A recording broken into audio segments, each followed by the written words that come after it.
friends, today we are going to discuss about the new budget the government has presented to the parliament recently. The Honorable Finance Minister have presented the budget for 2023-24, the financial year 2023-24. So these are the key features of the budget in front of your screen. We are going to discuss about the undercurrents of the budget 23-24. What is the government thinking, especially regarding the urban sector or the infrastructure sector, in order to make the Indian cities Amrit Kal oriented cities, or the cities which are ready for the next generation reforms in India. Especially, these are going to be cities which are going to take up the challenges of industrialization. They're going to take up the challenges of urbanization and modernization. And these are the cities which are going to be the smart cities along with smart citizens. So let's discuss about what the government wants to do with the Indian cities along with the Indian economy when it comes to the budgetary exercise of the government of India. So धीरे धीरे करके हम इसमें चर्चा करते जाएंगे कि budget के क्या क्या इंपॉर्टेंट हाइलाइट्स है and will try to cover it up in its entirety. हो सके जितना हम लगभग इसका खत्म करने की आज पूरी कोशिश करेंगे. Let's take a look at that. It's presented on the 1st of February 2023 by the Honorable Finance Minister Mrs. Nirmala Sitharaman to the Parliament. And these are the key features of the budget. Yeah. So it talks about the vision of Amrit Kal. Now you must have heard about this phrase time and again these days, along with the Prime Minister's emphasis upon Amrit Kal. Bharat का अमृत काल चल रहा है, ऐसा हमारे आदरणीय प्रधानमंत्री जी हरदम बोलते रहते हैं. अब ये अमृत काल क्या है? Recently we have celebrated the platinum jubilee of India's independence. 75 years of Indian independence have been completed. और यहां से सरकार मानती है, जैसे हम लोग 25 साल को सिल्वर जुबली मनाते हैं, 50 साल को गोल्डन जुबली मनाते हैं, वैसे 75 साल को प्लैटिनम जुबली मनाते हैं. और हम 75 से 100 साल के जब हो जाएंगे तो ये जो 25 साल का पीरियड आरंभ हुआ है, ये पीरियड हमारा डायमंड जुबली के नाम से जाना जाएगा, जिसको अमृत महोत्सव बोलते हैं. हिंदी में अगर इसका नाम रखा जाए तो अमृत महोत्सव. और इसलिए प्रधानमंत्री जी का विजन ये है इसमें, या इस गवर्नमेंट का विजन ये है कि ये भारत के लिए अमृत काल साबित होने जा रहा है. Because Indian economy is standing on a verge of taking of from the remnants of the debacle which had happened with every economy in the world in the outburst of COVID 2019. ये जो Covid की वजह से दुनिया में सारी economies लगभग तबाह सी हो चुकी है, वहां से वो अभी रिकवर करते करते करते करते स्ट्रगल कर रही है. तो इंडियन इकोनॉमी एक प्रॉमिसिंग इकोनॉमी के तौर पे उभर के आ रही है. और इसीलिए India is one of the fastest growing economy in the world. और इसीलिए प्रधानमंत्री जी और ये सरकार का विजन है कि भाई ये 25 साल का जो डेमोग्राफिक डिविडेंड हमें मिला है, इसका हमें आज बेनिफिट उठाना है. India is one of the youngest Nations in the world, perhaps the most youngest nations in the world, with around 65% of its population below the age of 35, which is the workforce population ratio. Now, when a country has this kind of a demographic advantage, then definitely if the country invests more in skilling, if it invests more in upgradation of human development, it has got the further advantage or the possibility of faster GDP growth, faster economic growth, faster development. And hence, according to this vision, this is the period of Amrit Kal. और इस अमृत काल में हमें उसका सबसे बेहतरीन advantage उठाना है. So what we are going to try and do is to invest in the crucial areas of the economy so that our youth becomes empowered, and with the advantage of that empowerment, the youth will be able to what is called as capacitated as well as contribute in the national growth and development. और यही हमें करना है। और इसका जो हमें benefit मिलेगा वो भारत जब अपनी स्वतंत्रता के 100 साल मना रहा होगा 2047 में, तो हम अमृत काल के आज से जितने भी सपने देख के उसके लिए बिल्कुल प्लान्ड एफर्ट कर रहे हैं वो रियलाइज होते हुए हमें दिखेंगे। और इस विजन के ऊपर अभी यहां से आने वाली सारी सरकारों को काम करना पड़ेगा, चाहे इस पार्टी की हो चाहे किसी और पार्टी की या कोएलिशन की। Now these are the three elements in the vision for the Amrit Kal. First element happens to be opportunities for citizens with focus on the youth. As I've just stated, India is the youngest nation in the world, and hence we have to focus upon the workforce empowerment of the youth. And the country's economic growth and development hinges upon the shoulders of the youth, that's for sure. There are all countries in the world, they can grow and develop faster based upon the enthusiasm of their youth. The second leg of that is happened to be growth and job creation. हम लोग किस चीज की सबसे ज्यादा कोशिश करने वाले हैं? To bring about faster economic growth. GDP growth rate हमें और फास्टर चाहिए, जितना वो है उससे भी कई मात्रा में ज्यादा चाहिए। Then job creation, because India is a huge country with a humongous young workforce population and with a great worry of joblessness or employment. सो भारत में रोजगार की पैदाइश अपने आप में सरकार के लिए हरदम एक बहुत बड़ा चैलेंज बनाए रहता है या बने रहता है। और इसीलिए हमें ग्रोथ की तरफ फोकस करते करते जॉब क्रिएशन भी करना है। You must have heard about the 1 million plus job creation जो सरकार हर साल की बात करती है, या 5 साल के प्रॉमिस में अगर हम देखें तो पूरे साल में 1 crore job creation, 10 million jobs की बात हो रही है। So it's not an easy sum game, but with the help of the growth momentum and with the help of proper planning and investment in the economy, we can make sure that every person who is capable or eligible to get a job must get a job, because unless and until that happens, the purchasing power of the Indian people is not going to go up. And if it is not going to go up, their capacity to spend money and earn their living and procure their daily life necessities as well as their basic life necessities, ये हो नहीं पाएगा। और इसीलिए हमें job creation करना है। That is the first step of empowerment. Economic empowerment is the most important thing in economy. Then third leg is strong and stable macro economic environment. As we all know that Indian economy, like any other economy in the world, is passing through a turbulent period. What kind of period is this? On one hand, the debacle which had happened, which I've just mentioned a short while ago, due to COVID pandemic, where the supply lines and trade, global trade, has been completely disrupted. हमें पता है कि दुनिया में व्यापार का अभी कुछ खास नहीं चल रहा, क्योंकि कोविड की वजह से सारी उथल पुथल इकोनॉमीज में मची हुई है। और दुनिया के कई देशों में तो मंदी ऑलरेडी चल रही है, रिसेशन है। You must have learned about a recession which is predicted in the next 2 years to come.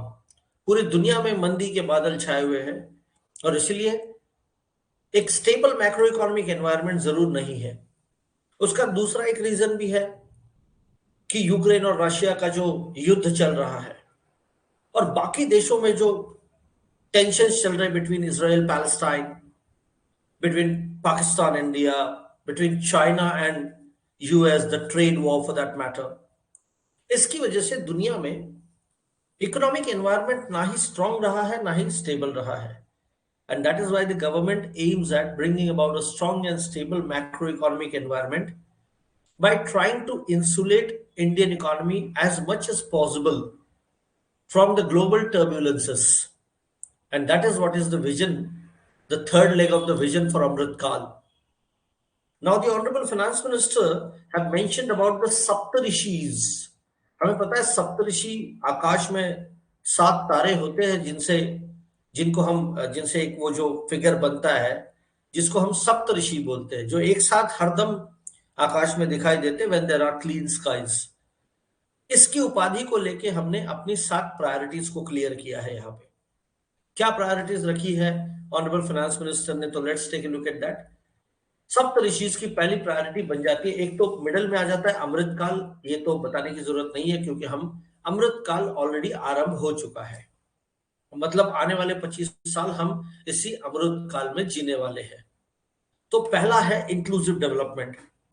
As we all know, India is a huge country with huge amount of socio-economic diversity as well as inequalities. Like many other nations in the world, India have a huge amount of povertyful population living below the poverty line.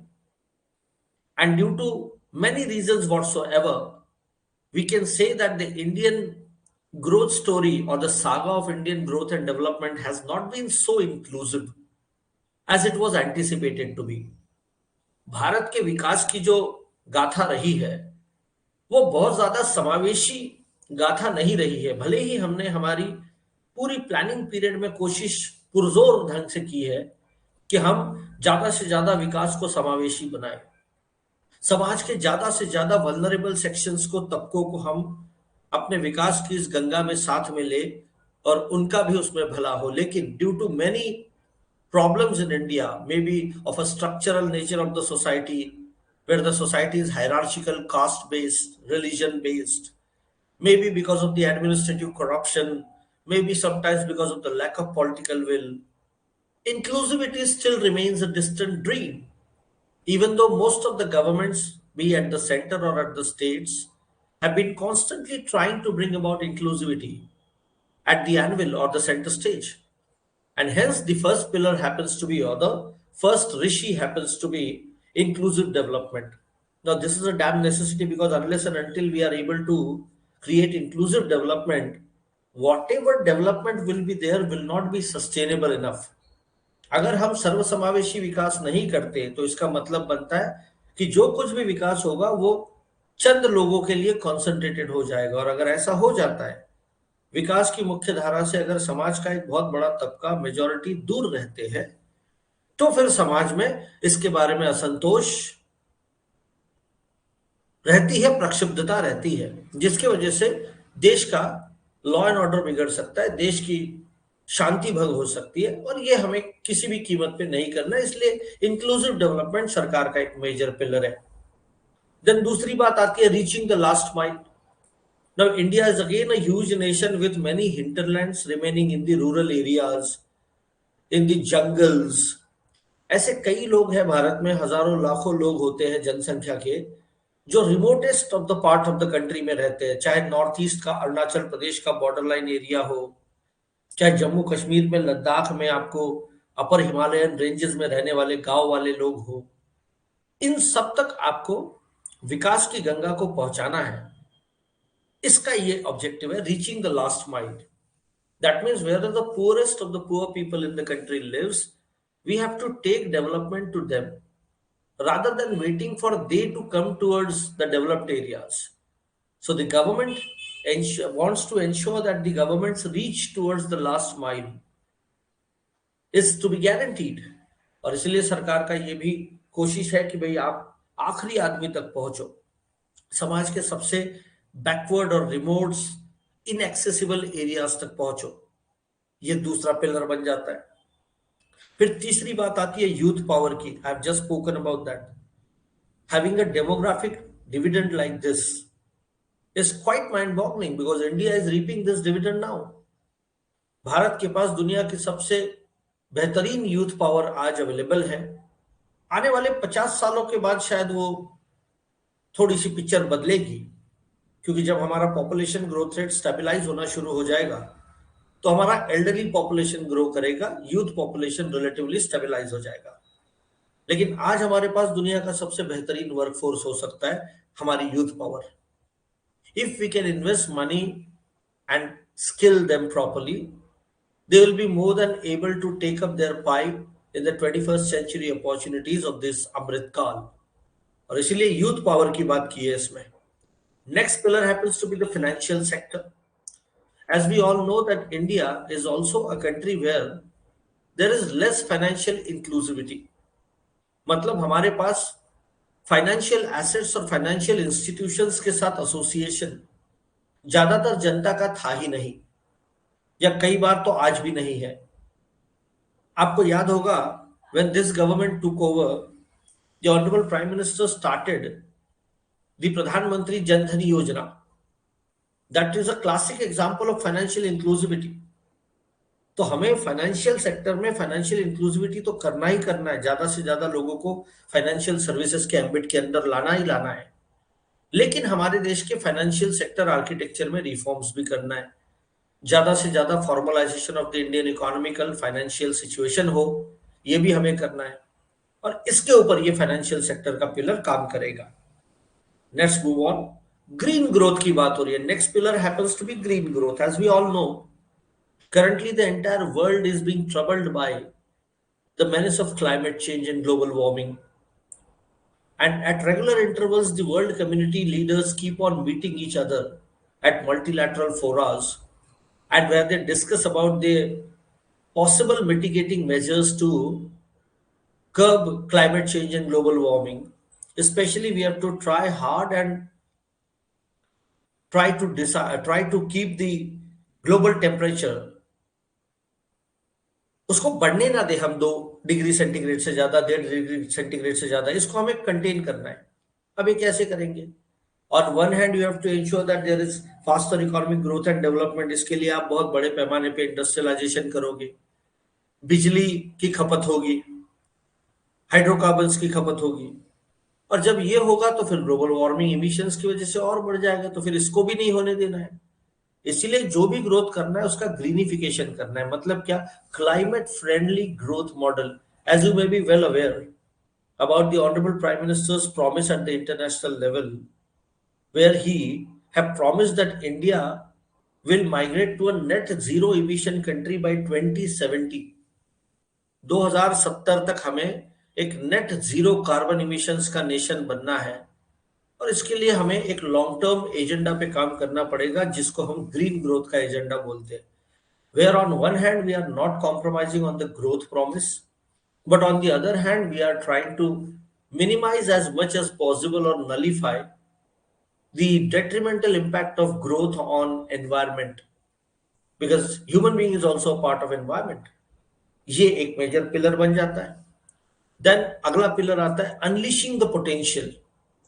Now, this has to be linked with this youth power, along with the overall potential in the Indian economy. It is said that Indian economy functions at a below threshold value. That means it has not yet realized the total value that it underwent. मतलब Indian economy में जितनी capacity है उसके कई कम गुना में या कम मात्रा में इंडियन इकोनॉमी ने अपना पोटेंशियल अभी रियलाइज किया है। मतलब अगर वो अपना रियल पोटेंशियल को रियलाइज करे तो हो सकता है कि शायद इंडियन इकोनॉमी में दुनिया की सबसे अमीर इकोनॉमी बनने की एटलीस्ट नंबर 1, नंबर 2, नंबर 3 के स्पॉट पे तो जाने की संभावना जरूर है। और इसलिए हमें क्या करना पड़ेगा? The hidden potentials in the Indians as citizens.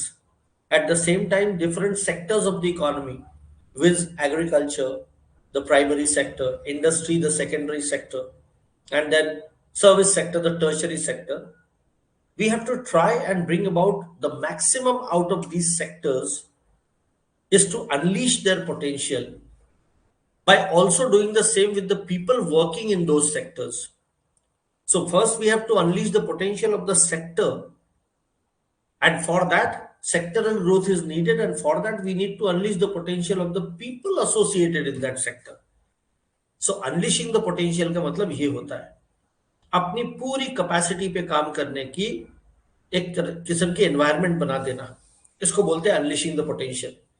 And then last leg is very important for our post, which is infrastructure and investment. ना आपको पता है कि इस सरकार का एक ये फोटे रहा है, उनके आलोचक भी ये मान्य करते हैं कि इन्होंने इंफ्रास्ट्रक्चर सेक्टर में पिछले 8 सालों में जितना फास्टर काम किया है शायद ही वो पिछले 15-20 सालों में सरकारों ने की होगा, और इसीलिए इंफ्रास्ट्रक्चर एंड इन्वेस्टमेंट की तरफ इनकी खास तवज्जो है। Now let's move on. Now this is the slogan, सबका साथ सबका विकास फॉर इंक्लूसिव डेवलपमेंट। अब ये जो अलग अलग पिलर्स है इसकी बात हो रही है, एक एक पिलर की बात होती है। पहला पिलर हमने देखा था इंक्लूसिव डेवलपमेंट, इसमें हम किस चीज की बात कर रहे हैं? एग्रीकल्चर एंड कोऑपरेटिव्स की बात हो रही है, जिसमें ये फॉलोइंग चीजें आएगी। First is building digital public infrastructure. आजकल हम लोग 5G टेक्नोलॉजी लेके आए हैं। Shortly the government is has already mooted that they are interested in bringing about 6G technology to the nation. तो हो सकता है कि अगले 4-5 सालों में देश में 6G भी आ जाए, हो सकता है उससे पहले भी आ जाए। तो सरकार एक डिजिटल पब्लिक इंफ्रास्ट्रक्चर बनाने की बात कर रही है, जहां पे हर सिटीजन सरकार के ऑर्गन्स के साथ और सरकार के साथ और इवन प्राइवेट सेक्टर के साथ डिजिटली जुड़ा होगा। एक दूसरे से तो वो डिजिटली आज ही जुड़ा हुआ है। हम ये जो क्लास हमारा पॉसिबल हो रहा है वो डिजिटल कनेक्टिविटी की वजह से हो रहा है। And that is why building a digital public infrastructure, building an accessible, inclusive and informative solution for farmers. Farming में आप लोग इंफॉर्मेशन कम्युनिकेशन टेक्नोलॉजी का इस्तेमाल बढ़ाने की कोशिश कर रहे हो। Digitalisation, digital technology to be used in farming or to the aid of farmers as a solution to their problems, इसकी कोशिश हो रही है। मतलब वहां पे सरकार डिजिटलाइजेशन में इन्वेस्ट करेगी। देन दूसरी चीज इसमें आ जाती है setting up of agricultural accelerator fund for encouraging innovative startups in rural areas. As we all know that rural poverty is mostly associated with agricultural poverty. So what the government wants to do is to encourage innovative startups in the rural areas, especially by setting up this agriculture accelerator fund so that agro-based industrialization of rural industry happens and purchasing power in the rural areas grows. ठीक है, आगे चलते हैं। फिर बात आती है ANB। ANB का ये जो एब्रिविएशन है ये नीचे दिया हुआ है, आत्मनिर्भर भारत। ठीक है, सो ये आत्मनिर्भर भारत में ये भी स्लोगन आपने सुना होगा, horticulture clean plant programme to be launched. आपको पता है नेशनल हॉर्टिकल्चर मिशन केंद्र सरकार चलाती है, जिसके अंदर में फूलों और फलों की खेती के बारे में बात होती है, उसके डेवलपमेंट के बारे में बात होती है। बट हमें एक क्लीन प्लांट की जरूरत है, मतलब the plant needs to be free from contaminants, chemical contaminants, and it needs to be healthy. तो अगर प्लांट हेल्दी है तो उसका फ्रूट हेल्दी होगा, तो इंसान हेल्दी रहेगा उसे खा के। इसलिए at the same time to boost production of high value horticultural crops so that the farmer gets a better price or remuneration for his produce, and at the same time it has to be a clean plant. फिर आती है targeted funding की बात। 20 lakh crore rupees have been kept for agricultural credit targeted at animal husbandry, dairy and fisheries sector. As I've just said, unleashing the potential. Agriculture sector in India have got huge potential which is yet untapped, especially in the sectors such as animal husbandry, dairy and fisheries. So the government wants to encourage many startups and many business activities in these areas as a alibi to the major or main agricultural vocation of the farmers. Then you can increase their income by giving them complementary occupation और complementary subsidiary income. सो इसके लिए 20 लाख करोड़ रुपए का आवंटन किया गया। ये अब तक का सबसे ऊंचा आवंटन है, किसी भी बजट में एग्रीकल्चर सेक्टर के लिए रखा हुआ प्रावधान सबसे ऊंचा है। Let's move on now. In making India global hub for millets, Shri अन्न योजना की शुरुआत की यहाँ पे बात की गई है। अभी आपने सुना होगा कि दुनिया में हमारे प्रधानमंत्री जी के पहल पे फिर एक बात चल पड़ी है कि भाई we were quite, I would say, perfect in thinking about our food security, but we were neglecting a bit about our nutritional security.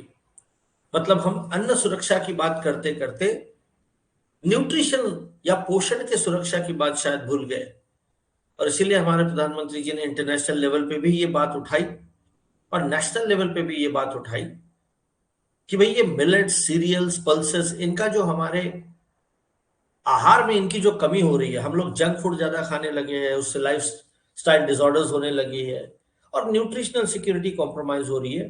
तो इसीलिए उनकी पहल पे पूरी दुनिया में इस साल को इंटरनेशनल ईयर ऑफ मिलेट्स की घोषणा हो चुकी है। और इसी के एक लेग में आपने देखा होगा कि G20 का जो आयोजन इंडिया में होने जा रहा है, यजमान भारत बना है, उसके जितने भी मेहमानों की मीटिंग्स भारत में हो रही है, उनको मिलेट्स से बने हुए पदार्थों को सर्व किया जा रहा है सो that they become the brand ambassadors of that.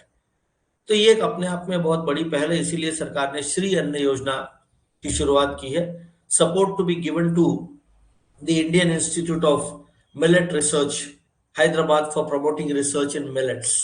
उनको सपोर्ट दिया जाएगा.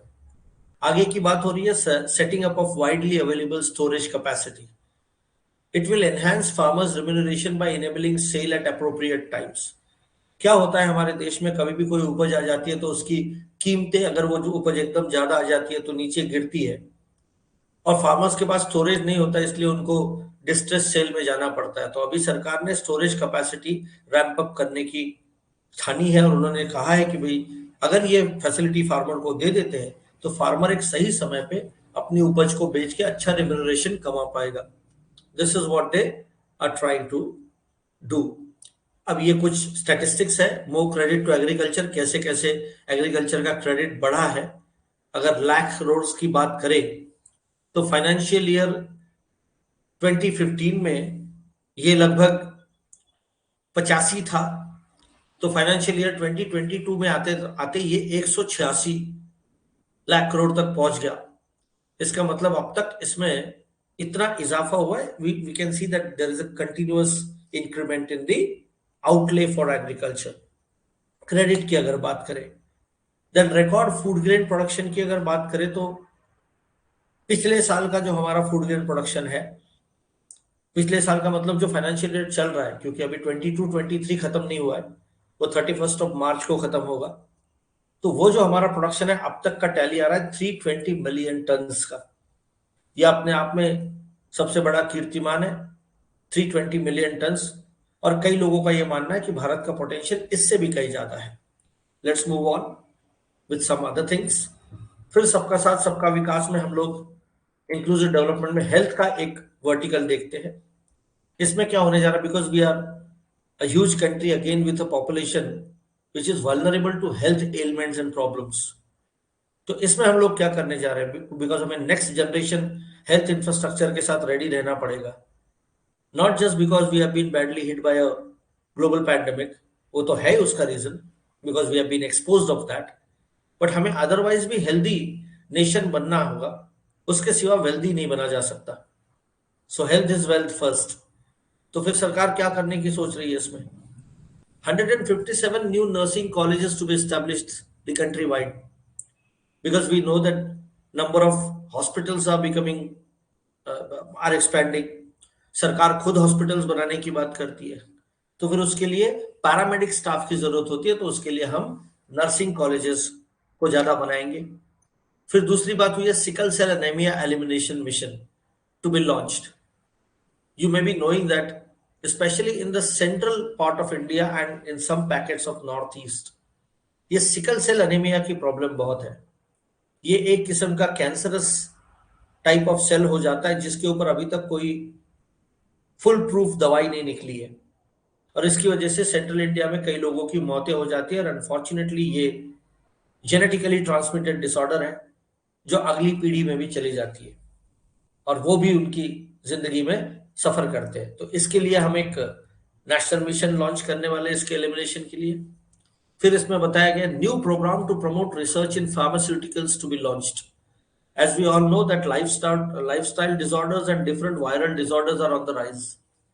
सो India on one hand wants to become आत्मनिर्भर और self dependent in pharmaceuticals. We need not have to import so many drugs from the outside now. At the same time, India wants to become a production hub for the entire world because it has got a huge potential in the pharmaceuticals industry. इसीलिए सरकार इसके लिए भी programme launch करने वाली है. Then joint public and private medical research to be encouraged via select ICMR labs. Indian Council for Medical Research की जो labs है, उसकी कुछ select labs में आप joint private and public medical research को प्रमोट करोगे, क्योंकि इंडिया में मेडिकल रिसर्च के बारे में हम काफी पिछड़ जाते हैं as compare to the developed nations. Let's move on. Increase in expenditure on health and education की अगर हम बात करें तो इसमें हमारा सिचुएशन कुछ खास अच्छा नहीं है. अगर हम देखें तो फाइनेंशियल ईयर 19 है, जो नीली डंडी है ये फाइनेंशियल ईयर 19 की है, 2019 की, और जो येलो इस डंडी है या फिर जो सैफरन डंडी है वो आती है फाइनेंशियल ईयर 2023 की. हम 2019 में हेल्थ के ऊपर कितना स्पेंड करते थे as a percentage of our GDP, मात्र 1.4% स्पेंड करते थे। इतने बड़े देश में जहां पे लगभग 60-70% का पॉपुलेशन गरीब होता है, उसने अपने जीडीपी का सिर्फ 1.4%, 1.5% से भी कम स्पेंड करना, ये आपको शोभा नहीं देता। आपके कई सारे कंस्ट्रेंट्स रहे होंगे, बट ये it doesn't August well for the economy. और अगर हम बात करें 2023 की, तो 19 से 23 इतने सालों के बाद भी हम बड़ी मुश्किल से कितना बढ़ पाए हैं, तो 2.1। तो हमें इसके ऊपर अपना एक्सपेंडिचर बढ़ाना पड़ेगा। जब बात आती है एजुकेशन की, तो हम 2.8 स्पेंड कर रहे थे 2019 में, अभी 2.9 स्पेंड करने लगे। मतलब इसमें भी कोई खास इजाफा नहीं हुआ है, इट इज लाइक रफली द सेम, अगर इन्फ्लेशन को एडजस्ट करें तो अगर आप ये देखो तो सरकार को इसके ऊपर थोड़ी ज्यादा तवज्जो देनी पड़ेगी, इसीलिए इसके ऊपर इंक्रीज इन इन्वेस्टमेंट करने की जरूरत है। बट वो बहुत ही मार्जिनल किया गया, ये दिख रहा है, and this is certainly worrisome for us. आगे चलते, एजुकेशन और स्किलिंग की जब बात हो रही है, रिवैम्प टीचर्स ट्रेनिंग की बात हो रही है via district institutes of education and training. हमें पता है कि एजुकेशनल एक्सपेंशन होगा, नए स्कूल्स नए कॉलेजेस बनेंगे, तो टीचर्स ट्रेनिंग इंस्टीट्यूट्स की एक्सपेंशन भी करना है, उसको रिवैम्प भी करना है, मॉडर्निस्टिक बनाना है, especially in the light of the new education policy that we have started implementing from this academic year. Then the National Digital Library to be set up for children and adolescents. आजकल digitalisation का दौर है, हर जगह digitalisation हो रहा है, तो एक नेशनल डिजिटल लाइब्रेरी भी सेटअप होगी जहां पे open source free accessible books होंगी चिल्ड्रन और एडोलेसेंट्स के लिए। Then states will be encourage to set up physical libraries at panchayat and ward levels. Physical libraries, क्योंकि लाइब्रेरी में जाके किताब निकाल के पढ़ना एकाग्रता से, ये अपने आप में एक अच्छा अनुभव होता है और लोगों को उसके लिए एनकरेज भी करना चाहिए। तो स्टेट्स को एनकरेज किया जाएगा कि आप फिजिकल लाइब्रेरीज को सेटअप करो पंचायत और वार्ड लेवल में, शहरों में। आगे चलते हैं, ताकि एक नॉलेज बेस्ड सोसाइटी बनाया जा सके। Then the big tent that accommodates all, इसमें क्या है, हम इंक्लूसिव डेवलपमेंट अचीवमेंट्स के बारे में क्या क्या करेंगे, क्या क्या किया है हमने अब तक। सरकार ने अपनी अचीवमेंट्स दी है, 9 crore drinking water connections to rural houses सरकार अब तक दे चुकी है। मतलब 9 करोड़ घरों को आपने टैप वाटर दिया है, ड्रिंकिंग वाटर दिया है। फिर सरकार ये कहती है कि कैश ट्रांसफर जो हुए हैं, पीएम किसान जो स्कीम है, इसके अंडर में फार्मर्स को 2.2 लाख करोड़ के कैश ट्रांसफर्स किए हैं, वो भी डीबीटी स्कीम में, डायरेक्ट बेनिफिट ट्रांसफर स्कीम, जो डिजिटली ट्रांसफर होते हैं, for over 11.4 lakh 11.4 crore farmers. लगभग 11.5 करोड़ फार्मर्स के अकाउंट्स में आपने पीएम किसान का पैसा डाला है, सालाना 6,000 रुपए, जो 2.2 लाख करोड़ होता है। बहुत बड़ी अमाउंट है, क्योंकि कोविड की वजह से जो समस्याएं उत्पन्न हुई थी, उससे वो निजात पाने के लिए एक टोकन मनी है। Then insurance cover for 44.6 crore person under Pradhan Mantri Suraksha बीमा योजना एंड प्रधानमंत्री जीवन ज्योति बीमा योजना। ये जो एसबीवाई और जेजेवाई है, वो सुरक्षा बीमा योजना और जीवन ज्योति बीमा योजना, एक में आपको 2 लाख का एक्सीडेंटल डेथ इंश्योरेंस मिलता है और एक में 2 लाख का एक्सीडेंटल क्योर इंश्योरेंस मिलता है। ठीक है, तो अगर आप ये देखो तो अपने आप में दुनिया की सबसे सस्ती प्रीमियम वाली एक अच्छी सी योजना सरकार ने खुद बनाई है, और इसके भी एनरोलमेंट्स बढ़ रहे हैं। 44.6 करोड़ पर्सन अब तक उसमें इंश्योर हो चुके हैं। Then 47.8 crore PM Jan Dhan bank accounts are open till now. ये भी अपने आप में एक कीर्तिमान है, अचीवमेंट है। मैंने कहा फाइनेंशियल इंक्लूसिविटी की बात थोड़ी देर पहले की, ये भी लोगों में हो चुका है। Then 220 crore COVID vaccines of around 102 crore persons were being administered. 102 crore लोगों को 220 करोड़ से ज्यादा कोविड वैक्सीन के डोजेस लग चुके, कईयों के थर्ड डोज भी, बूस्टर डोज जिसको हम बोलते हैं, वो भी हो चुके हैं। ये अचीवमेंट है। Then 9.6 crore LPG connections were given under the Ujjwala scheme to give clean cooking option to our mothers and sisters in the country, क्योंकि उसकी वजह से उनकी तबीयत खराब हो जाती थी और वो मर्त्यता में कन्वर्ट हो जाती थी। सो 9.6 करोड़ परिवारों को, मतलब लगभग 10 करोड़ परिवारों को आपने उज्ज्वला के सिलेंडर्स फ्री ऑफ कॉस्ट दिए हैं। Let's move on. Growth remains resilient. आपके अगर ग्रोथ पैटर्न की बात करें तो रियल जीडीपी ग्रोथ और ईयर ऑन ईयर ग्रोथ की बात हो रही है फाइनेंशियल ईयर 2020 में। तो फाइनेंशियल ईयर 2023 में आपका जो ग्रोथ परसेंटेज है वो बढ़ा हुआ दिख रहा है आपको, ये नीली डंडी स्लांटिंग अपवर्ड्स है। तो एक अच्छा ग्रोथ पैटर्न यहाँ पे दिखाई दे रहा है। Hence I have said a short while ago that Indian economy is one of the fastest growing economy in the world. When it comes to urban employment rate, unemployment rate at 4-year low, मतलब शहरों में जिस तरीके से unemployment rate बढ़ा था, पूरे देश में कोविड की वजह से बढ़ गया था और 20.9% तक चला गया था 2020-21 में, वो अभी डाउन होके 7.2 पे आए। मतलब लोगों की नौकरियां वापस मिली है, ये दिखाई दे रहा है। आगे चलते हैं और इकोनॉमी में भी पैसा जनरेट हो रहा है या जॉब जनरेट हो रही है, ये दिखाई दे रहा है। Then reaching the last mile की जब बात होती है तो प्रधानमंत्री पीवीटीजी, ये जो है डेवलपमेंट मिशन, अब ये पीवीटीजी का नीचे दिया हुआ है, PVTG is particularly vulnerable tribal groups, ठीक है ना। ये जो प्रधानमंत्री पर्टिकुलरली वल्नरेबल ट्राइबल ग्रुप्स का डेवलपमेंट मिशन लॉन्च किया जाएगा, इससे हम क्या इंश्योर करेंगे, the tribal population of our country who remains in the rural hinterlands, in the jungles, in the most remotest part of the country are brought into the developmental mainstream. तो उनके कल्याण के लिए योजनाएं बनाई जाएंगी। Then financial assistance to be given for sustainable micro irrigation in drought prone areas of Karnataka. Karnataka के कुछ regions है जो नॉर्दर्न और ईस्टर्न पार्ट ऑफ कर्नाटका है जो ड्रॉट प्रोन है, उनको आप फाइनेंशियल असिस्टेंस दोगे माइक्रो इरिगेशन के लिए, क्योंकि वहां पे आपको खेती किसानी का विकास करना है। Then more teachers to be recruited for 740 Eklavya model residential schools. पिछले बजट में एकलव्य मॉडल रेजिडेंशियल स्कूल्स की नींव रखी गई थी। अभी नई 740 एकलव्य मॉडल रेजिडेंशियल स्कूल्स जो बनी है उनमें ज्यादा टीचर्स का आप रिक्रूटमेंट करोगे, so that the pupils can get better education. Then Bharat Shri योजना की बात होती है to be setup for digitisation of ancient inscriptions. ये जो हमारे पास एंशियंट मैन्युस्क्रिप्ट्स होती है या फिर एंशियंट जो हमारे धरोहर है, जिसको हम कहते हैं कि हेरिटेज हमारा जो है, उसको डिजिटलाइजेशन के फॉर्मेट में प्रिजर्व करने के लिए भारत श्री योजना की शुरुआत की जाएगी। ये अपने आप में एक बहुत इंपॉर्टेंट चीज है। Now the thing of our interest, infrastructure and investment. इसमें हम लोग क्या करने जा रहे हैं, बहुत बड़े पैमाने पे सरकार के इसके बारे में प्लानिंग्स है।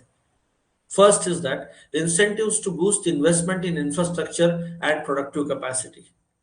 सो दी मल्टीप्लायर इंपैक्ट की जो बात हो रही है यहाँ पे, rise in growth and employment.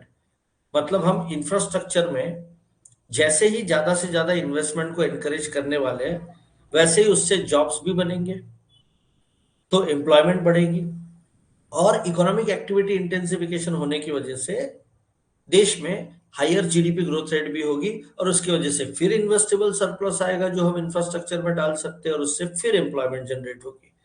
So infrastructure happens to be one of the important buzzwords of the modern era. तो सरकार ने यहाँ पे कोई पैसों की कमी नहीं रखी है। Increase capital investment outlay of 33.4% to 10 lakh crores।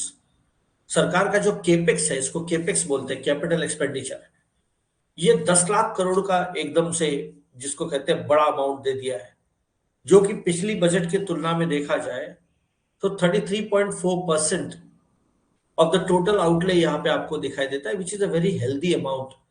This itself suggest that how much primacy that this government gives to infrastructure projects. Then continuation of a 50-year interest free loan to state governments to incentivise infrastructure investment.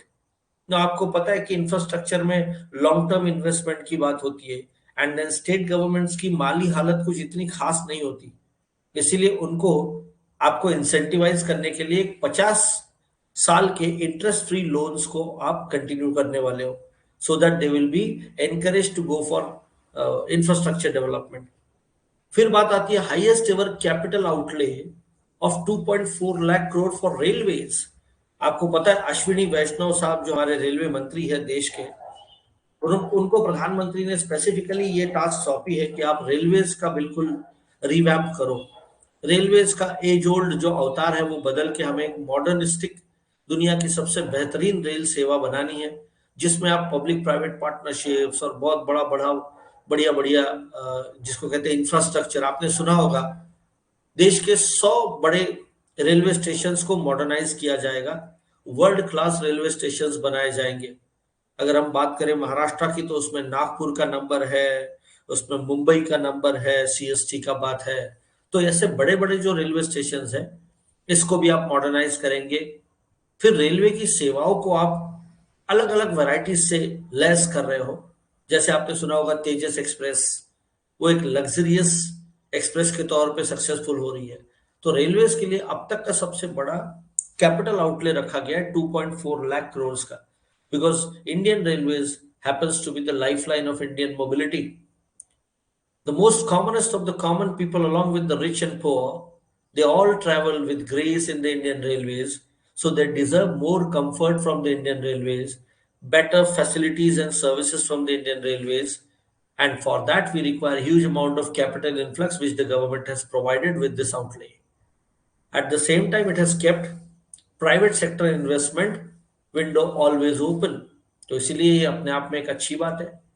Then 100 transport infrastructure projects identified for end-to-end connectivity for ports, coal, steel and fertilizer sectors.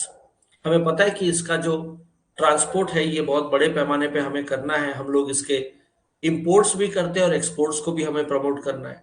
तो हमें हमारी port capacity बढ़ानी है, हमें कोल को import करने का और उसका मोबिलाइज करने का जो पार्ट है वो आसान बनाना है, स्टील को हमें एक्सपोर्ट भी करना है, फर्टिलाइजर सेक्टर में हमें पोर्ट कैपेसिटी बढ़ा के एक्सपोर्ट करना है। तो ये सब देखने के लिए 100 ट्रांसपोर्ट इंफ्रास्ट्रक्चर प्रोजेक्ट भी आइडेंटिफाई किए गए। Then creating urban infrastructure in tier 2 and tier 3 cities via establishment of UIDF, which is urban infrastructure development fund. अब हमें पता है कि इंडिया फास्टेस्ट अर्बनाइजिंग इकोनॉमी भी है। So we are going to see that more cities are going to come up by transforming the rural areas into city areas. So अगर आप ये देखो तो आने वाले समय में टायर 2 और टायर 3 सिटीज में जो इंफ्रास्ट्रक्चर है उसको रिवैम्प करने के लिए ये अर्बन इंफ्रास्ट्रक्चर डेवलपमेंट फंड बनाया गया। मतलब उसमें भी वर्ल्ड क्लास इंफ्रास्ट्रक्चर हो जैसे कि बड़े बड़े महानगरों में हमें दिखाई देता है। आगे चलते हैं। नाउ अनलिशिंग द पोटेंशियल की बात है तो ट्रस्ट बेस्ड गवर्नेंस की बात है। अब इसमें क्या क्या मेजर्स सरकार लेने वाली है, ये इस जगह के मेजर्स है और इधर वाले साइड आप एक्सपेक्टेड आउटकम्स की बात कर सकते हो।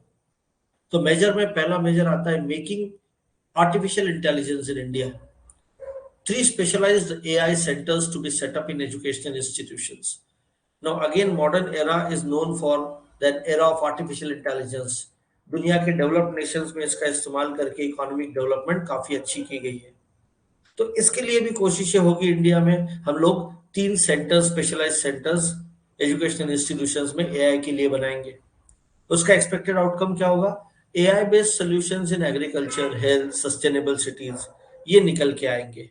अच्छी बात है, हमारे जिंदगी में सुविधा आएगी। फिर मेजर है national data governance policy to be introduced. इससे क्या होगा? बिकॉज आजकल हम कहते हैं ना data is the power. Huge amount of data gets generated, gets transmitted, but at the same time then the worries about its security, data security also crops up and hence हमें एक national data governance policy बनाने की बात सरकार करती है। इससे क्या होगा? enable access to anonymized data for research by startups and academia। हमारे पास कई सारा डेटा, एनोनिमाइज डेटा चलते रहता है, कोई भी कंटेंट तैयार करके इंटरनेट पे डाल देता है। इससे क्या होगा? इसको हम एक्सेसिबिलिटी देंगे तो इस एनोनिमस डेटा को हम लोग स्टार्टअप्स और एकेडमिया में रिसर्च के लिए इस्तेमाल कर पाएंगे। देन एक और बात है विवाद से विश्वास स्कीम की बात है। इसमें हम less stringent contract execution for MSMEs है। आपको पता है भारत की इकोनॉमी की रीड है इंडस्ट्रियलाइजेशन में MSMEs, micro small and medium enterprises. 100 में से लगभग 75-80 जॉब यही से आते हैं और इसीलिए उसमें विवाद से विश्वास स्कीम के थ्रू क्या करने वाले, पहले लेग में इसके सरकार से इसकी पेमेंट्स को जल्दी जल्दी करा के आप उनको अच्छा कैपिटल मुहैया कराने वाले, so that they can produce more. इससे relief to MSME affected during Covid period होगा क्योंकि सबसे ज्यादा बैडली हिट एमएसएमईज रहे हैं। अब विवाद से विश्वास स्कीम सेकंड में क्या करेंगे आप लोग? Easier and standardise settlement scheme की बात होगी, faster settlement of contractual disputes of government and government undertakings, इससे लिटिगेशन कम होके फिर डेवलपमेंट की तरफ दोनों बढ़ेंगे, अननेसेसरी झगड़ों में नहीं फंसेंगे। Then phase 3 of E codes to be launched, अपने आप में एक बहुत ही महत्वाकांक्षी योजना है ई कोड। सारे देश की जितनी भी कोर्ट्स है उसमें जितनी भी पेंडिंग केसेस है उसके यूनिक केस नंबर्स के साथ आप कहीं पे भी ऑन मोबाइल अपने ऐप पे ई कोर्ट्स नाम का ऐप डाउनलोड करके गूगल प्ले स्टोर से आप देख सकते हो कि मेरी केस का अभी का कोर्ट में स्टेटस क्या है। तो इसका जो थर्ड फेज है मतलब और एडवांस बनाने की कोशिश इसमें मूड की गई है। इससे क्या होगा, जस्टिस एडमिनिस्ट्रेशन में इफेक्टिविटी आएगी, effective administration of justice. You might have heard about the government has already made e-filing of cases in the courts a mandatory thing in several states of the country. Maharashtra is not an exception. फिर आती है entity DigiLocker to be setup for use by business enterprises and charitable trusts. इससे पहले हम लोग digi locker individuals के लिए दिया जहां पे आप अपने रिकॉर्ड्स को डिजिटली अपलोड करके रखो और फिर चाहे जब उसका इस्तेमाल करो, no need to carry physical records with you. इससे क्या होगा, अभी हमने ये बिजनेसेस को और चैरिटेबल ट्रस्ट को भी फॉर्मेट करने की बात कही है। सो इससे होगा facilitating secure online storing and sharing of documents with the business ecosystem. वरना फिर वो फिजिकल डॉक्यूमेंट्स कैरी करो फिर वो बदमाशियां होती है, सो वो फटवट जाता है, ये नहीं होना चाहिए। Then setting up of 100 labs for 5G services based application development. अभी क्योंकि सरकार ने 5G सर्विसेज रोल आउट की है उसके लिए हम लोग 100 लैब्स को सेटअप करेंगे। इससे क्या होगा, to tap employment potential and business opportunities, ये बढ़ने वाली चीज है।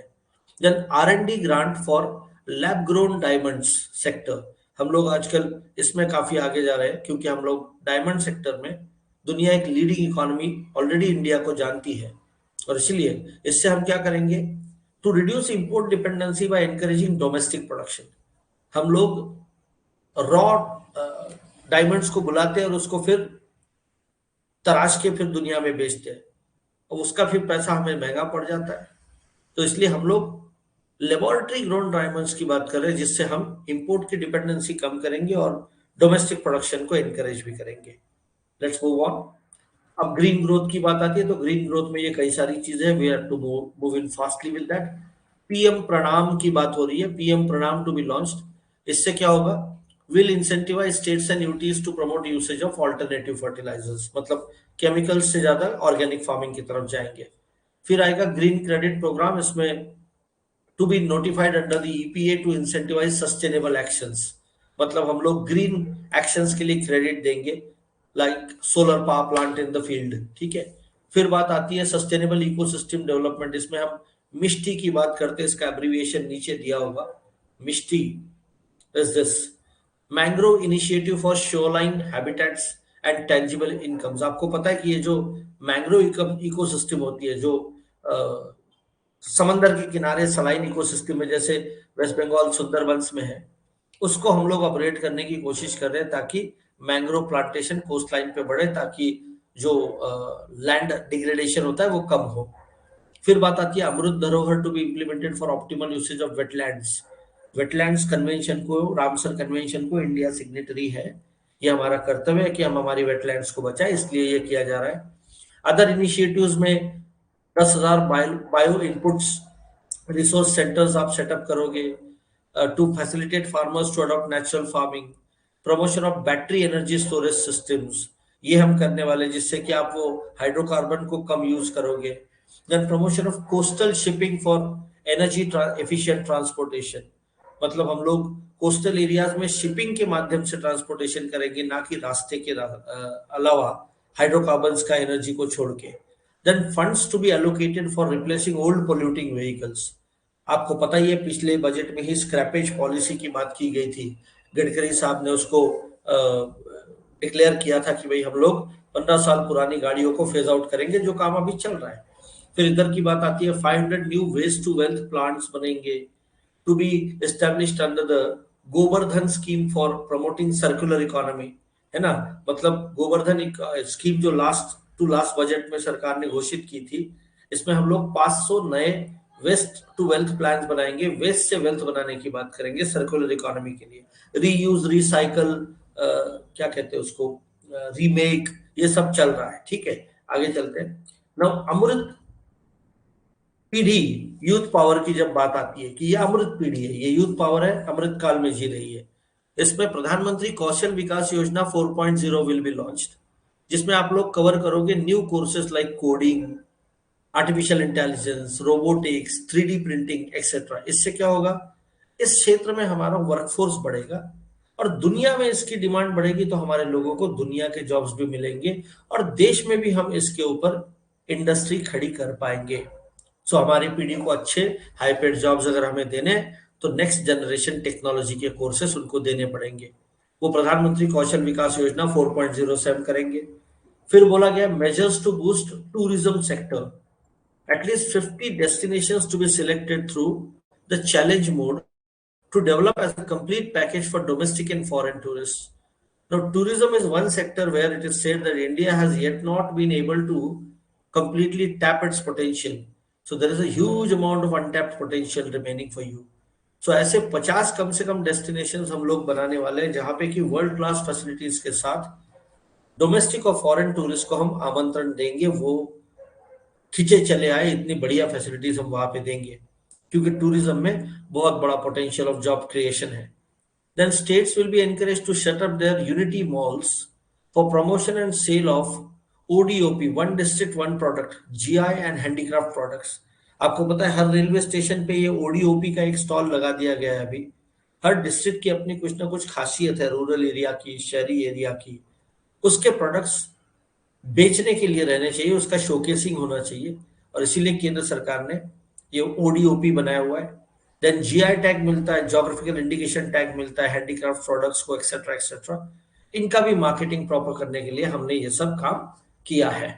देन आगे बोला फाइनेंशियल सेक्टर में क्या होने जा रहा है, देखिए, setting up of national financial information registry to enable efficient lending, promote financial inclusion and enhance financial stability। इसके बारे में मैं शुरुआत में ही बोल चुका हूँ कि आपको ज्यादा से ज्यादा लोगों को फाइनेंशियल सर्विसेज के अंडर में लाने का है और फाइनेंशियल सर्विसेज को बेहतरीन से बेहतरीन बनाना है, उसके लिए आप लोग ये करोगे। फिर इधर की बात है महिला Samman Bachat Patra, one time new small saving scheme for a 2 year period with a deposit facility of up to 2 lakh for women. Mahila Samman के लिए, महिला वुमेन एम्पावरमेंट के लिए एक 2 साल वाली स्मॉल सेविंग की स्कीम को लॉन्च किया जाएगा, जिसमें आप 2 लाख तक का डिपॉजिट रख सकते हो, जिसपे एक अच्छा आकर्षक ब्याज भी दिया जाएगा। Then setting up of a central data processing centre, as I said data is going to be the next generation asset. तो इसमें क्या होगा, for faster handling of administrative work under the companies act. आजकल companies act में कई सारे संशोधन आए हुए हैं, कई सारे बदलाव किए गए हैं, और इसीलिए बहुत बड़े पैमाने पे इंटर डिपार्टमेंटल और inter company transactions of documents and data होता है। तो उसके लिए आप लोग एक सेंट्रल डेटा प्रोसेसिंग सेंटर बनाओगे, जिससे कि वो फास्टर हो पाएगा। देन बेनिफिट्स फॉर सीनियर सिटीजन की जब बात आती है, तो enhance maximum deposit scheme limit for senior citizen saving scheme जो है वो 15 लाख से बढ़ा के 30 लाख कर दी गई है। मतलब सीनियर सिटीजन को अभी 15 लाख मैक्सिमम था, तो 30 लाख तक का सेविंग करते आएगा। वो एक अच्छी बात है, क्योंकि आजकल रिटायरमेंट का पैसा भी अच्छा मिलता है। Then credit guarantee scheme for the MSMEs, as I said earlier, MSMEs के ऊपर हमारी खास नजर है।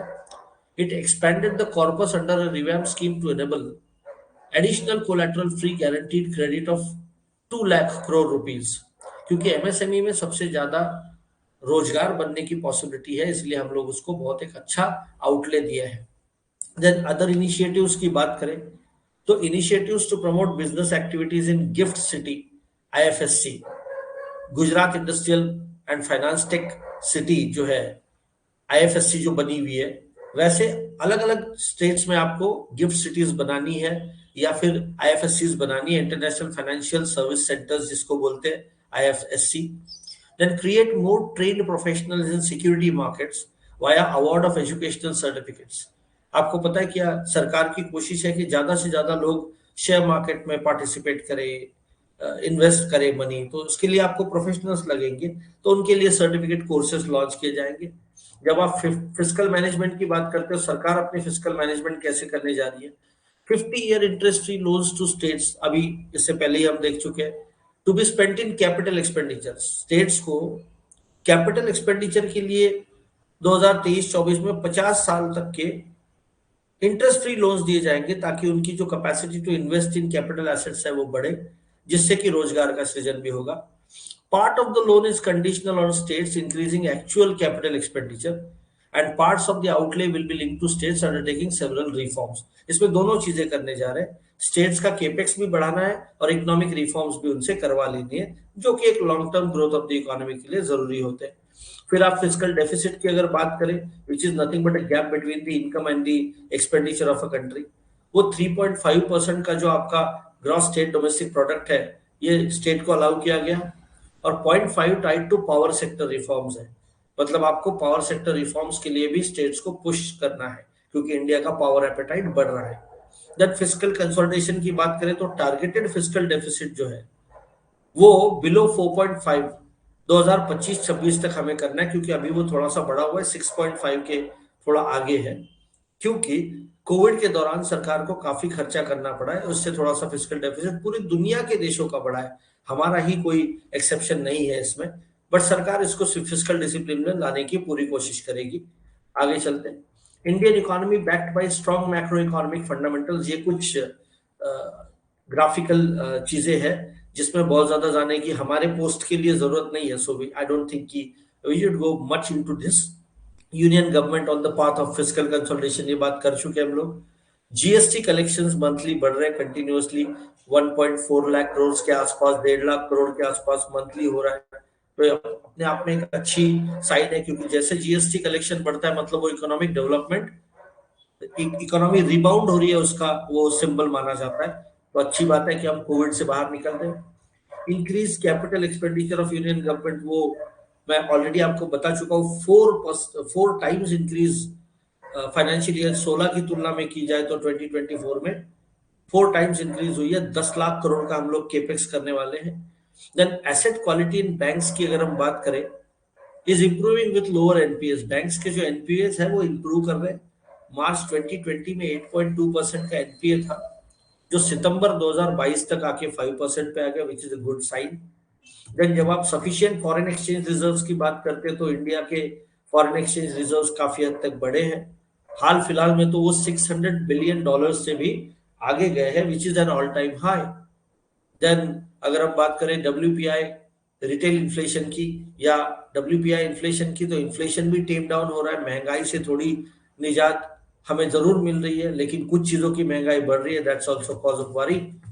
आगे चलते हैं, जब हम टैक्स प्रपोजल्स की बात करते हैं तो सरकार को इनडायरेक्ट टैक्सेस में सिंप्लीफिकेशन लानी है, ताकि सरकार डिलीवर कर पाए क्या, हायर एक्सपोर्ट्स। जब टैक्स कम करेंगे तो फिर एक्सपोर्टर्स को ये मिलेगा, इंसेंटिव मिलेगा कि they should go for higher exports. Higher domestic manufacturing होगी उससे, क्योंकि फिर एक्सपोर्ट्स के लिए आपको पहले प्रोडक्शन करना पड़ेगा, मैन्युफैक्चरिंग करना पड़ेगा, उससे value addition in the economy होगा, जॉब्स बढ़ेंगे। ग्रीन एनर्जी एंड मोबिलिटी पे भी काम होने वाला है। आगे चलते हैं, चेंजेस टू कस्टम ड्यूटी। अब ये कोर इकोनॉमिक्स वाली चीजें हैं, मुझे नहीं लगता कि ये हमारे होस्ट के लिए उतनी इंपॉर्टेंट है, फिर भी एक क्विक जिप थ्रू करके देखते हैं। Changes to custom duty on benefits, import of capital goods for lithium ion battery manufacturing. अभी ये जो ईवी रेवोल्यूशन हमारे देश में चल रहा है, इलेक्ट्रॉनिक व्हीकल्स वाला, उसके लिए आपने कैपिटल गुड्स का, लिथियम आयन का, बैटरी मैन्युफैक्चरिंग का इंपोर्ट करने की परमिशन रखी है ग्रीनर मोबिलिटी के लिए।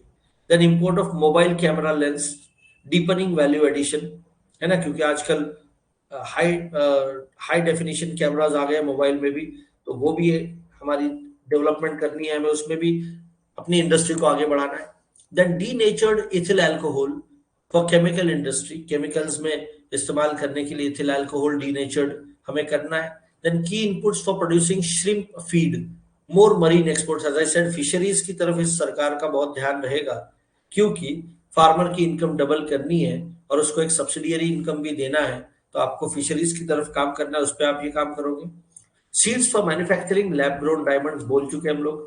Continuing concessional basic custom duty on copper scrap, augmenting raw materials availability for MSMEs. Copper का जो स्क्रैप है उसको रॉ मटेरियल रीयूज की बात है एमएसएमईज के लिए। Then compounded rubber to bring it at a par with natural rubber to curb duty circumvention, rubber sector के रिफॉर्म्स की बात हो रही है। देन डायरेक्ट टैक्स प्रपोजल्स में to reduce compliance burden promote entrepreneurial spirit and provide tax relief to citizens. इसीलिए आपने देखा होगा स्लैब्स में काफी रिस्ट्रक्चरिंग किया गया. 45% returns on taxpayers portal were processed within 24 hours. 24 घंटे में अभी आपके टैक्स रिटर्न्स को प्रोसेस कर दिया जाएगा, 15 दिन नहीं लगाए जाएंगे. Average processing period reduce from 93 days to 16 days in 8 years. Processed more than 6.5 crore returns this year. सरकार ने अपनी अचीवमेंट लिस्ट आउट की है यहाँ पे. फिर आप पर्सनल इनकम टैक्स की बात करते हो, 3 लाख रुपए तक कोई टैक्स नहीं रहेगा, एग्जम्पशन होगी लिमिट. फिर आपका अगर इनकम 0 से 3 लाख है तो नील टैक्स होगा, 3 से 6 लाख है तो 5% होगा, 6 से 9 लाख एनुअल इनकम है तो 10% होगा, 9 से 12 लाख है तो 15% होगा, 12 से 15 लाख है तो 20% होगा, और 15 लाख से ज्यादा इनकम है तो 30% कांस्टेंट हो जाएगा. Income limit for rebate of income tax increase from 5 lakh to 7 lakh rupees in the new regime. ये बढ़ा दी गई है रिबेट के लिए, ताकि ज्यादा से ज्यादा लोगों को आप टैक्स कंप्लायंस के लिए एनकरेज कर पाओ. Highest surcharge rate on income above 5 crores rupees to be reduce from 37% to 25%. ये एक अपने आप में बहुत बड़ा कदम है. इससे पहले 37% सरचार्ज ले लिया जाता था, जिससे दुनिया में सबसे ज्यादा टैक्सेशन वाली कंट्री बनी थी भारत. अब उसको एकदम से घटा के 25% पे लाए. 12% का रिडक्शन अपने आप में बहुत बड़ा रिडक्शन है. तो इससे टैक्स कंप्लायंस बढ़ेगा, लोग ज्यादा टैक्स भरने में एनकरेज होंगे. ये सरकार का कैलकुलेशन है. फिर extending benefits of standard deduction to new tax regime for salaried class and pensioners, उनको भी राहत देने की कोशिश की है. Increasing tax exemption limit to 25 lakh on leave encashment on retirement for non-government salaried employees. तो ये लीव इनकैशमेंट के भी इसमें आपको एग्जाम्पशन देने की बात कही है. ये एक अपने आप में अच्छी चीज है, लोग ज्यादा इन्वेस्ट करते हैं इससे. Simplifying tax benefits for the industry, as I have said, MSMEs के लिए आप टैक्स बेनिफिट सिंप्लीफाई करने वाले हो. अब इसमें ज्यादा डिटेल्स में हम लोग जाने की कोई जरूरत नहीं है, ये कोर इकोनॉमिक्स है. हमारा पार्ट था इंफ्रास्ट्रक्चर, जो हमारे एटीपी के पोस्ट के लिए और अर्बन चीजों का इंफ्रास्ट्रक्चर वो इम्पोर्टेंट था, उसको हम काफी हद तक देख चुके हैं. तो एमएसएमईज का भी वर्टिकल है, देन कॉर्पोरेट टैक्स का भी वर्टिकल है, extension to the date of incorporation, ये स्टार्टअप्स इकोलॉजी का भी वर्टिकल है, देन रैशनलाइजेशन ऑफ आपका जो क्या कहते हैं गिफ्ट सिटी है, या फिर उसका income authorities boards and commissions है. ये सब भी आपको करना है, क्योंकि आपको ऐसे और फाइनेंशियल टैक्स सिटीज बनानी है, जैसे गुजरात में गिफ्ट सिटी बनी हुई है. सो रूपी कम्स फ्रॉम, कहां से रूपी आ रहा है, कहां से रूपी जा रहा है. इनकम टैक्स से 15% पैसा आएगा, यूनियन एक्साइज से 7%, बोरोइंग से 34% पैसा आएगा, कॉर्पोरेशन टैक्स से 15%, जीएसटी से 17% आएगा, नॉन टैक्स रिसीव्स 6% की होगी, नॉन डेप्ट कैपिटल रिसीव्स 2% की होगी, और कस्टम्स ड्यूटी आएगी 4% की. रुपी जाएगा कहाँ पे? पेंशन पे 4% पैसा खर्च होगा, इंटरेस्ट पेमेंट 20% जाएगा, सेंट्रली स्पॉन्सर्ड स्कीम में 9% जाएगा, सब्सिडीज में 7% जाएगा, डिफेंस सेक्टर में 8%, सेंट्रल सेक्टर स्कीम्स में 17%, finance commission and other transfer जो उन्होंने बताई हुए 9% जाएगी, state share of taxes and duties 18% दिया जाएगा. Then allocation for specific ministries की बात करो तो मोटे मोटे तौर पे डिफेंस मिनिस्ट्री का एलोकेशन है लगभग 6 लाख करोड़ का, 5.94 lakh crore. Ministry of road transport को एक वॉपिंग एलोकेशन दिया है 2.70 लाख करोड़ रुपीस का. गडकरी साहब का मिनिस्ट्री बहुत बड़ा काम कर रहा है. रेलवेज को 2.41 लाख करोड़ का एलोकेशन दिया है. Ministry of consumer affairs and food and public distribution को आपने 2.6 लाख करोड़ का दिया है. होम अफेयर्स को 1.96 लाख करोड़ का दिया है. केमिकल्स एंड फर्टिलाइजर्स को 1.78 लाख करोड़, रूरल डेवलपमेंट को 1.60, एग्रीकल्चर एंड फार्मर्स वेलफेयर को 1.25 लाख, एंड कम्युनिकेशंस मिनिस्ट्री को 1.23. मेजर स्कीम्स का एलोकेशन अगर देखा जाए तो काफी बड़े पैमाने पे आपने फार्मास्यूटिकल्स में एलोकेशन किया है. जल जीवन मिशन में आपने एलोकेशन किया, 70,000 करोड़ का जल जीवन मिशन का एलोकेशन है. एकलव्य मॉडल स्कूल्स का एलोकेशन भी काफी बढ़ा दिया है. प्रधानमंत्री आवास योजना का एलोकेशन बढ़ा के 79,590 करोड़ यहाँ पे कर दिया गया है. देन ईवीज के बारे में एलोकेशन बढ़ा दिया है, manufacturing of EVs. North east का एलोकेशन लगभग 1000 करोड़ से बढ़ा के 2491 करोड़ रुपए कर दिया गया है, ताकि north eastern part of the country में आप अच्छा सा डेवलपमेंट ला पाओ. रिसीव्स ऑफ एक्सपेंडिचर की बात करें लाख करोड़ में तो revenue receipts are going to be 24 की डायरेक्ट बात करते हैं तो 26.3% अप, है ना। ये रेवेन्यू रिसीट्स होने जा रहे हैं। कैपिटल रिसीट्स 18.7 ये क्रोर्स में होंगे। रेवेन्यू एक्सपेंडिचर की बात है 35% एक्सपेंडिचर होगा। 13.7 इफेक्टिव कैपिटल एक्सपेंडिचर होगा। ये कोर स्टैटिस्टिक्स है, ठीक है। So this is the end of our today's lecture.